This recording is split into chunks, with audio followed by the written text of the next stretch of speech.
Après la recevabilité à l'Assemblée nationale de la loi portant amendement de la Constitution du 11 décembre 1990 et le blocage de son adoption par voie parlementaire, le référendum est désormais la seule issue.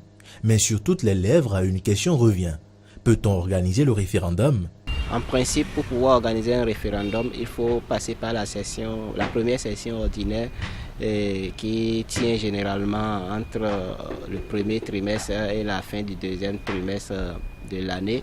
Et nous avons déjà bouclé la session ordinaire la première session ordinaire pour le compte de l'année 2018. Donc, a priori, normalement, c'est en 2019 qu'on pourra engager le processus d'organisation du référendum. Il y a une disposition de la loi référendaire elle-même qui dit qu'il faut convoquer le corps électoral pour le référendum 120 jours avant le référendum. Donc ça fait techniquement 4 mois avant le référendum. Nous n'avons pas une liste électorale actualisée selon le code électoral. Le coût qui avoisinerait plusieurs milliards de francs CFA est évoqué, mais aussi le sentiment du gâchis à investir une fortune pour modifier 4 points d'une constitution qui pourtant mérite un plus large toilettage. Quant à la barrière que constitue la loi référendaire, le jeu politique peut encore tout changer. L'un des députés a annoncé qu'ils vont modifier la loi référendaire pour limiter ou bien pour réduire le temps de convocation du corps électoral. Ils arrivent à sauter le verrou de la loi tout de suite. C'est qu'ils peuvent dire que le référendum tient dans 30 jours. Ils peuvent dire que ça tient dans 20 jours. Et à partir du moment où on ne sait pas ce qui va en être de cette loi, là, on ne peut pas préjuger de la suite du processus. Rien n'est exclu encore pour le moment. Tout peut se jouer. Tout est dans les mains des acteurs politiques. Si la majorité parlementaire arrivait à favoriser l'organisation de ce référendum, il se poserait ensuite la question des chances du oui. Au niveau du camp qui a soutenu le pouvoir en place ou du camp qui ne l'a pas soutenu, il y a eu beaucoup de frictions, il y a beaucoup de difficultés.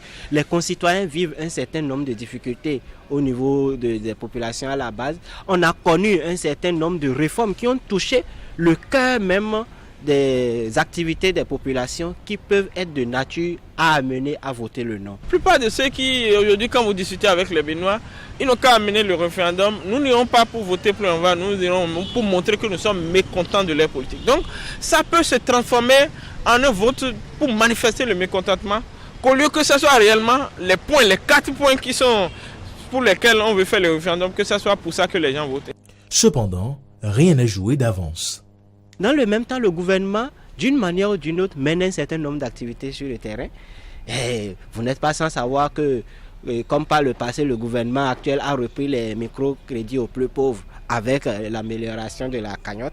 Et donc, si on met les deux éléments positifs et négatifs dans la balance, les populations vont opérer le choix qui est le leur pour que le processus puisse aboutir soit à un oui, soit à un non.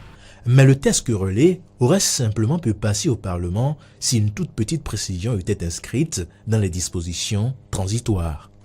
Dit simplement que les élections qui sont prévues de 2019 jusqu'à 2021 tiennent, quitte à ce qu'à partir de 2026, nous puissions aller au couplage et tout le monde se sentirait à l'aise parce qu'on va renouveler notre Parlement en 2019, on va renouveler nos conseils communaux en 2020 et en 2021, on va changer de président de la République. Parce que même si c'est celui qui est là qui revient, ce serait quand même pour un nouveau mandat parce qu'il y aurait eu des élections.